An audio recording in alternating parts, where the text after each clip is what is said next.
What's going on, everybody? Welcome back to the channel. Massive injury crisis in the gallery, but it's Sorare game week 43. Let's jump into it.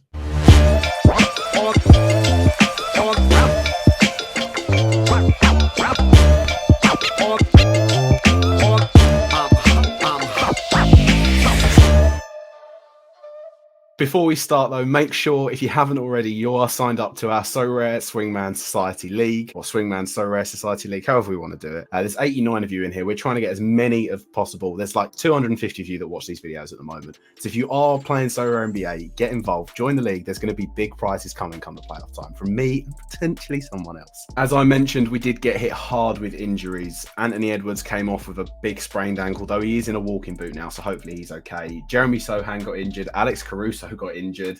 I think Garubu got injured, and also De'Aaron Fox looked like he had something. I'm not quite too sure, but it was just not a good week for us last week. Hopefully that is just a blip in the run of form that we've had. It is always going to come crashing down. I think we won rewards for about 10 straight weeks. In any case, it's game week 43. Let's do my lineups now. As ever, with common pickup and how it runs, if you do win a limited card, or if I win a limited card, I'll be giving it away to one of you guys here. This is the team we're going to put together. Joel Embiid, MVP choice at the moment, 2 games against the Bulls. I like the matchup with Vucevic. Jaren Jackson Jr. is projecting really well. An L10 of 33 is far too low for him. I know he's got a game time decision, but if he makes that Rockets game, I'm expecting big scores, because this could be when Ja Morant comes back as well. Isaiah Hartenstein's too low for 14, 3 games. He'll get in the 20s minimum. Tyrese Maxey, same sort of thing. If James Harden sits one of these games against Chicago, which he very much like, he could do, 31's too low for him. And I also really like Zach LaVine at 41. I know he's playing Philly, but he seems to be the guy at the minute for the Bulls that's getting their big scores. Hits him or DeRozan one night. I'm going to hedge that it'll be him. So if we do win a reward, I'll be giving it away to one of you guys here. So how are we going to do this one? Who do you think will be Rookie of the Year? Leave that in the comments down below, along with your Sorare handle. And if we do win, I'll give it away to one of you guys. So this is my limited contender team that we're going to run. I got Dylan Brooks here, 2 games, Dallas and Rockets. I like both those matchups for him. 22 is not great, but he can get in the 30s like he's been doing at the moment. I know Jar's back, which will take some of the usage off of him, but regardless. DeAnthony Melton, I really like the Sixers this week, especially against the 2 games with the Bulls. If Harden sits one of these, Melton will be a really good play. If Harden doesn't sit, he's just an average play, but he helps me fit this lineup. Lou Dort, 26 is quite high for him, but he is capable of those 30s to 40 games. 2 games against the Clippers. The Clippers might rest a PG and a Kawhi in these games, and if so, Lou Dort will be a good value, especially if SGA, who's on a minutes restriction as is now, gets more minutes. I really like Lou Dort for both those games. There isn't a chance he sits realistically between the 2 unless he gets injured. Terrence Mann is someone that I'm only here because, someone that's only here because I want Trey Jones, and he only fits when I play Trey Jones. Trey Jones has got projections through the roof this week. He's at 21. He can easily get in the 30s. The only thing that's funny about the Spurs is they like to mix up their rotation because they're going full Wembanyama mode now. But 21, he can get in the 30s. For contender, that's fine. And Terrence Mann, again, 18. It's not great because he's got scope to not play a lot. But 2 games against OKC, both at home, I can see the Clippers being like, oh, we can give Kawhi and PG a night off, and maybe even Westbrook. And if that happens, I like Terrence Mann at 18. This isn't by no means one of the lineups that I would suggest you do. These are just, there's a lot of things here that I'm sort of gambling that, well, not gambling, I'm sort of hoping happens.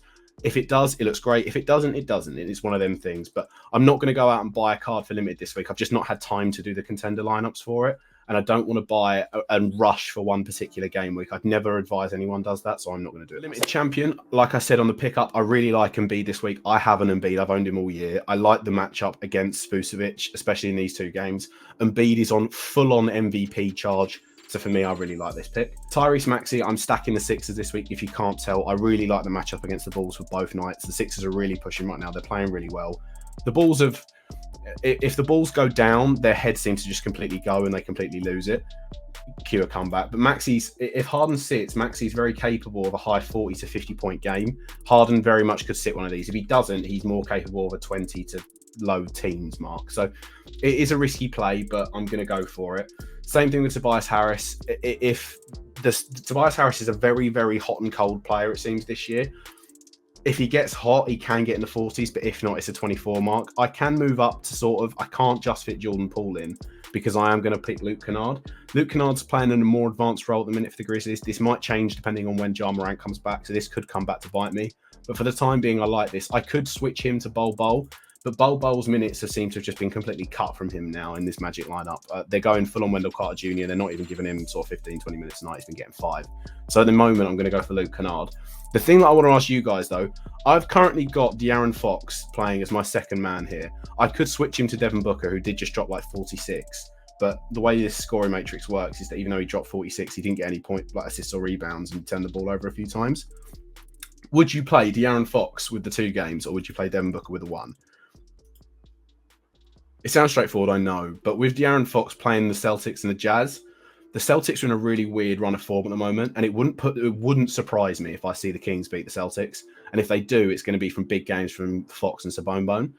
So for me, I'm going to go De'Aaron Fox, but let me know if you think I should go for Devin Booker. For limited all defense, I've got Paul George as my MVP, Nikola Vucevic, who I don't really love against the Sixers, but he can get in the 20s to 30s. Jared Vanderbilt is a consistent sort of mid-range 10 to 20 guy. Matisse Thybulle is the same thing. If he gets a high steal game, he can get in the 25s. And Jeremy Grant here sitting at 20s as well. He will have some injury doubts, and the Blazers are looking to shut down Lillard quite soon, so this could affect Jeremy Grant as well. I'm not massively a fan of the limited all defense game mode. I don't have the cards for it in my gallery. I'm not going to go out and pick them up. The reason is that the prize pool just doesn't do it for me at the moment.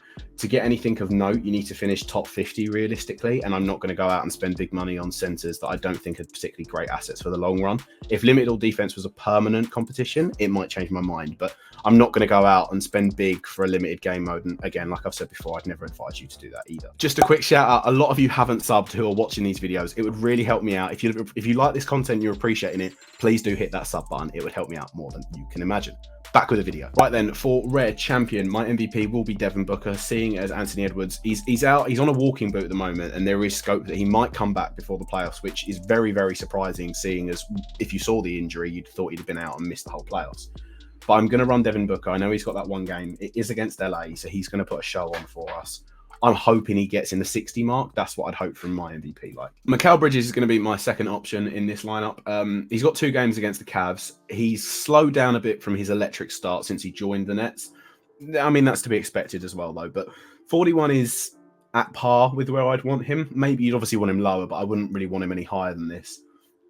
As you can see, he has been a bit streaky lately. He has got a 19, a 21, and some 30 points, which are terrible. There is scope that I can switch this about, but I mean, some of the other guys like Wiggins is probably not going to come back, which is a big shame. But I like him in this lineup. I could play. The thing is, the way it works, Jaren Jackson Jr., I think, is one of the best picks this week. At 33, it's far too low. He can definitely get in the 40s, and he has scope for a huge game if he gets in the blocks. He's Defensive Player of the Year for a reason. So at 33, I want him in my rare champ lineup. RJ Barrett's got 3 games. I know I never say that I should pay attention to this, and neither should you. But 3 games in a week where most guys have only got 1 is a big difference, because RJ Barrett's guaranteed, providing he doesn't get injured, he's guaranteed to play 35 minutes, 30 minutes a night realistically if the Knicks are in a tough game, unless he gets sat in garbage time. These 3 games, if he doesn't beat 30 across 3 games, I would be gobsmacked if he plays normal minutes in all of them. So I'm going to take the risk with him this week. It's not really a risk, but I want him in my rare champ team.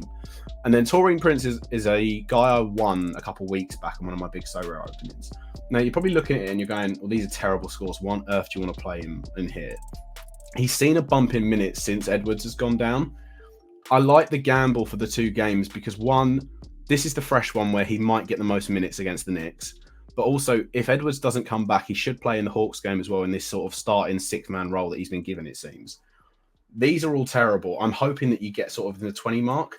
I might change my mind come the news to it, but for now, this will be my lineup. I like the gamble on him. I'm not playing Caruso. I could swap out Mikal Bridges for sort of a Kelly Oubre. What does that do for me? If I put Kelly Oubre in, that gives me 23. So it's like Cam Reddish, and Cam Reddish has really gone off the boil.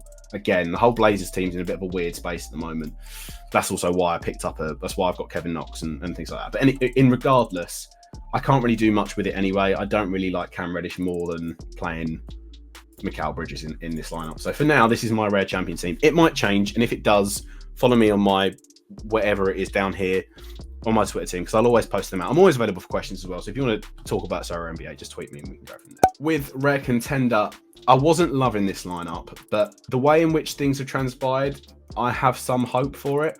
Andrew Nemhard has been seeing a bit of an uptick at the moment. At 21, he's probably nearing now what you're going to expect from him is the only issue. It's still good. It's still a good player. I don't mind him. I've had him all year. The game against the Hornets will be a good one. He's in that point guard position at the moment with the Pacers injuries that they've got, so I quite like him. But the way in which this is working, I might try and figure a way to get him into my Red Champion team is the only issue with this. Thank you for that email. Trendon Watford, again, the Blazers have been a bit weird recently. He's getting more minutes as the younger guy in this sort of lineup. They're going to start to move like Lillard away if they start to lose. They're going to move Nurkic away because they're not going to risk him. Trendon Watford's been seen as this sort of playmaking big recently. He has had these games where he's getting sort of 12 points, 8 assists and things like that, and that really helps for his Sorare matrix.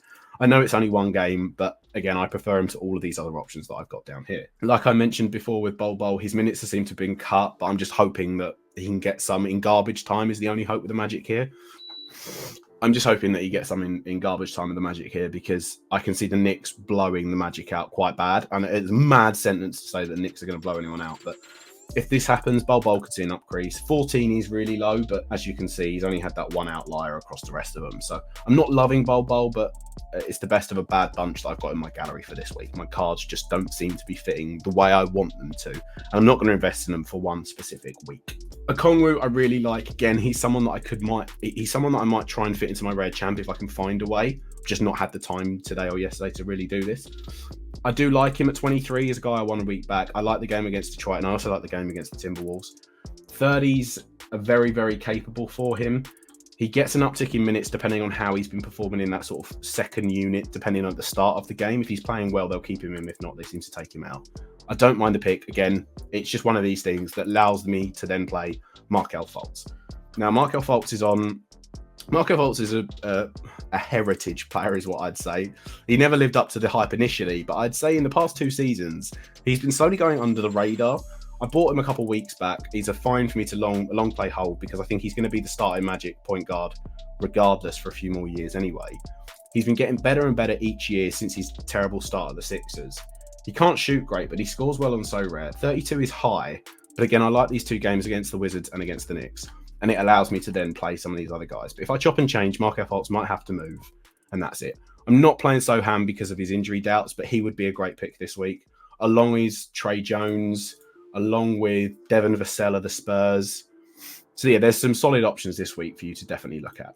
And then I have my rare all-defensive lineup, where I don't love this, but again, I'm going to throw it out. I'm not a massive fan of the all-defensive tournament, I've got to say. Of all the ones that they've done before, like underdogs, all offensive I like. The Eastern and the Western I really liked. All defensive is just a little bit, I don't know what it is. I don't really like the scoring matrix for it. And as such, I'm not that my gallery isn't aligned with it anyway. I just never want to align my gallery with it is more the point. Like I'll put a lineup together for it, but I'm not a huge, of all the ones they've done, this is probably my least favorite. But that's good because it means that they're doing new things, they're chopping and changing things, they're trialing things out. They've probably got the data on how many people have entered these lineups. For me, this would be my least favorite, but for other people, it could be their favorite. So this is how Sorare works. This is the first year they're doing it. This is a positive step for it. They're going to listen to feedback all the time.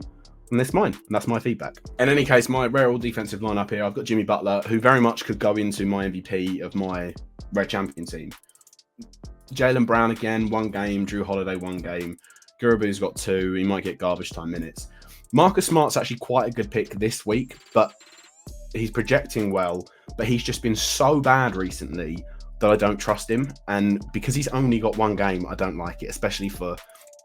It's weird. When there's the week that starts on Monday, I don't like picking a guy that's got 1 game, especially if it isn't that night, because you can get done by, if they pick up a random injury and they're questionable and they sit, then your whole lineup's ruined. Like it happened to me with Alex Caruso 2 weeks ago. So yeah, here are all my teams in as a nutshell in general.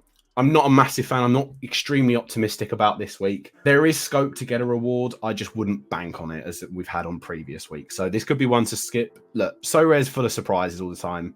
Who knows? Again, I know it isn't really scope for it, but another sort of mention here, I did pick up yet another Premier League Pro reward.